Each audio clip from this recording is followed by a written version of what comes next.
Hello everyone. आज हम लोग एमएससी केमिस्ट्री में फोटो केमिस्ट्री के अंदर एक बहुत ही इंपॉर्टेंट फोटोकेमिकल रिएक्शन डिस्कस करने जा रहे हैं, दैट इज़ कॉल्ड पेटर्नो-बुची रिएक्शन। ठीक है, इससे पहले हमने नॉरिस टाइप फर्स्ट और Norris type second already discuss कर दिया। तो देखो, पेटर्नो-बुची रिएक्शन क्या है? ये होती है सिंपली साइक्लो एडिशन रिएक्शन होती है और 2+2 साइक्लो एडिशन रिएक्शन होती है। 2+2 इसलिए बोल रहे हैं क्योंकि अगर आप इस कार्बोनिल कंपाउंड को देखोगे तो इसमें जो रिएक्शन में इन्वॉल्व होंगे वो पाई बॉन्ड के 2 इलेक्ट्रॉन यहाँ पर से इन्वॉल्व रहेंगे। ठीक है, और ऐसे ही एल्कीन के जो 2 इलेक्ट्रॉन होंगे वो भी इन्वॉल्व रहेंगे। 2 पाई इलेक्ट्रॉन इसके इन्वॉल्व रहेंगे और 2 पाई इलेक्ट्रॉन इसके इन्वॉल्व रहेंगे रिएक्शन में, तब बोलते हैं 2+2 साइक्लो एडिशन। ठीक है, तो होती क्या है Paterno Buchi reaction? The photochemical 2+2 cycloaddition of carbonyls.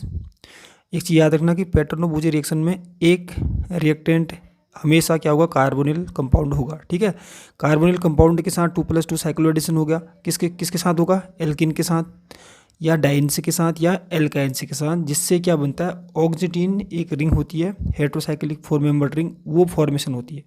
ठीक है, तो याद रखना कि इसमें एक कंपाउंड क्या होना चाहिए? कार्बोनिल कंपाउंड जरूर होना चाहिए, कार्बोनिल ग्रुप होना चाहिए उसमें। ठीक है, अब देखो उसमें होता क्या है इस रिएक्शन में। जैसे हमने एक बेंजोफिनोल ले लिया और ये एल्कीन ले लिया, तो इसके 2 pi electron C double bond O के 2 pi electron carbon carbon double bond के 2 पाई इलेक्ट्रॉन से कंबाइन होके क्या करते हैं? एक रिंग फॉर्मेशन करते हैं, क्योंकि इसके भी 2 पाई इलेक्ट्रॉन पार्टिसिपेट करते हैं, इसके भी 2 पाई इलेक्ट्रॉन पार्टिसिपेट करते हैं, इसलिए इसको क्या बोलते हैं? 2+2 साइक्लो एडिशन रिएक्शन।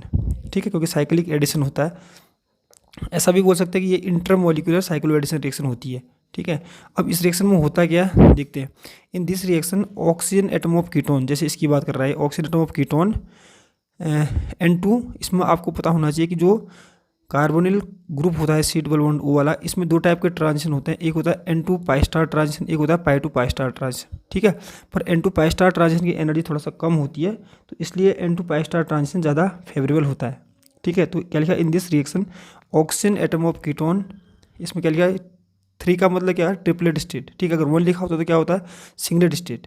ठीक है, N2 pi star add to an unsaturated compound. जो ऑक्सीजन एटम होता है ये कार्बोनिल कंपाउंड का, वो ऐड होता है अनसैचुरेटेड, किसके साथ? अनसैचुरेटेड कंपाउंड के साथ ऐड होता है, जिससे एक स्टेबल डाई रेडिकल बनता है। ठीक है, डाई रेडिकल इंटरमीडिएट बनेगा और उसके बाद क्या होगा? तुरंत वो जो स्टेबल डाई रेडिकल इंटरमीडिएट बनेगा वो आपस में रिएक्शन करके एक प्रोडक्ट फॉर्मेशन करेंगे, उसको क्या बोलते हैं हम लोग? ऑक्सीटीन बोलते हैं। ठीक है, अब इसकी मैकेनिज्म हम लोग डिस्कस करेंगे तो आपको समझ में आ जाएगा कि ये कैसे बन गया। ठीक है, तो सबसे पहले देखो कि इसमें जो हमने कार्बोनिल हमारे पास कंपाउंड है, इसमें N2 पाई स्टार ट्रांजिशन हुआ। ठीक है, और N2 pi star transition singlet से कहाँ गया? ट्रिपलेट में। ठीक है, अब क्या होगा कि जो हमारे पास कार्बोनिल हमारे पास कंपाउंड है, ये वाला कार्बोनिल कंपाउंड,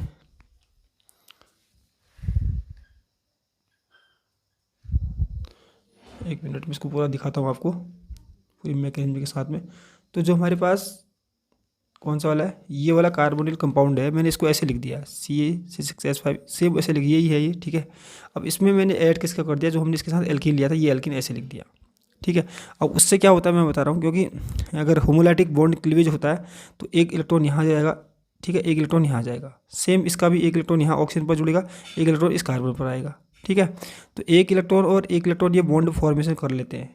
ठीक है, अब यहाँ पर जो फ्री रेडिकल है, जो एक इलेक्ट्रॉन यहाँ पर बचेगा और यहाँ पर जो एक फ्री रेडिकल बचेगा, वो होता है 3 डिग्री। देखो 3 डिग्री क्यों बोल रहे हैं? क्योंकि जिस कार्बन पर फ्री रेडिकल है वो 3 कार्बन से जुड़ा है, 1 2 3। ठीक है, यहाँ भी देखो 3 एटम से जुड़ा है, 1 2 3।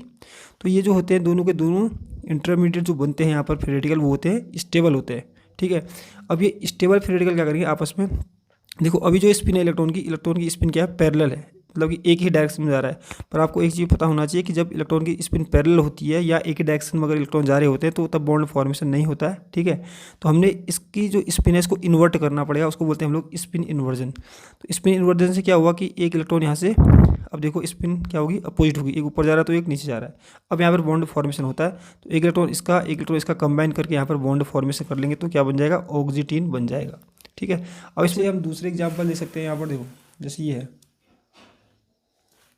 ये हमने डाइन के साथ रिएक्शन करा है। डाइन मतलब 2 डबल बॉन्ड हैं इस कंपाउंड में, तो यहाँ पर भी क्या होगा? ये डबल बॉन्ड या ये वाला डबल बॉन्ड जो है एक यहाँ से जुड़ जाएगा। ठीक है, अब जुड़ना का है वो थोड़ा ध्यान देना पड़ेगा, एग्जाम ये बहुत इंपॉर्टेंट क्वेश्चन है, एग्जाम में बहुत बार आया है। तो देखो जोड़ना कहाँ से पड़ेगा, इसको थोड़ा ध्यान देना। यहाँ पर तो आपको पता है कि यहाँ पर जो फ्री रेडिकल बनेगा वो स्टेबल बनेगा। अभी आपने इधर वाले में देखा आपने मैकेनिज्म, ये वाला फ्री रेडिकल बनेगा स्टेबल। अब ये वाले बॉन्ड को कैसे तोड़ना वो थोड़ा ध्यान देना कि अगर मैं इसको यहाँ को तोड़ूँ और इस बॉन्ड को यहाँ को ब्रेक करूँ तो एक फ्री रेडिकल यहाँ पर बनेगा, एक फ्री रेडिकल यहाँ पर बनेगा, ठीक है। तो जो ऑक्सीजन का वाला फ्री रेडिकल है वो इस 1 डिग्री फ्री रेडिकल के साथ कंबाइन कर लेगा, तो ऑक्सीजन के साथ ये कार्बन बॉन्ड बनाएगा, ठीक है। उसके बाद देखो, और ये जो कार्बन है, ये वाला फ्री रेडिकल जो कार्बन, ये वाला कार्बन जो है वो इसके साथ बॉन्ड बनाएगा, तो क्या बन जाएगा देखो हमारे पास। यहाँ से काउंट करते हैं, इसको ही लिखा मैंने फेनिली है पीएच, ठीक है, पीएच लिख दिया।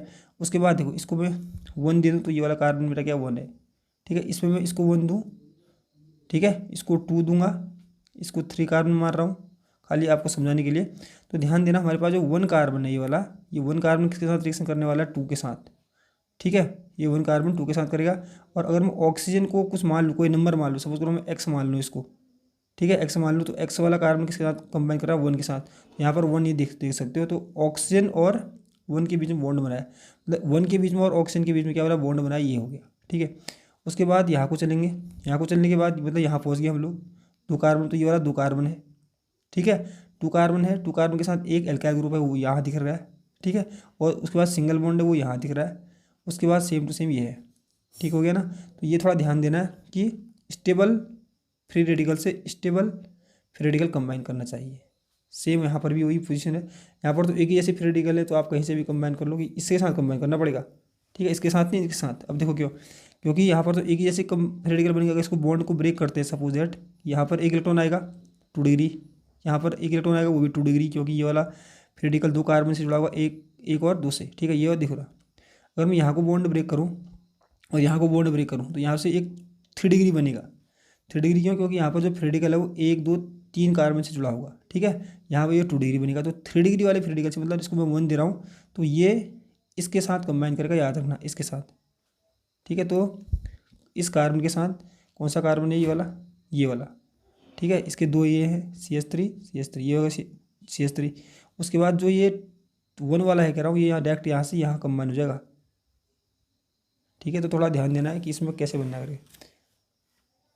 उसके बाद ये कंपाउंड देखो, ये हमने एल्काइल ले लिया। यहाँ पर एल्काइन से क्या होता है, सेम वही साइक्लाइजेशन रिएक्शन हो जाएगी। अभी सिमेट्रिकल है तो इसमें कोई प्रॉब्लम नहीं है, ये बन जाएगा ये, ठीक है। अब क्या होता है इसमें, ये वार्म करने पर ये अल्फा बीटा अनसैचुरेटेड कीटोन बन जाता है, ठीक है। तो यही है हमारी पेटर्नो बुची रिएक्शन 2+2 साइक्लोएडिशन रिएक्शन, जिसको हम लोग कह सकते हैं।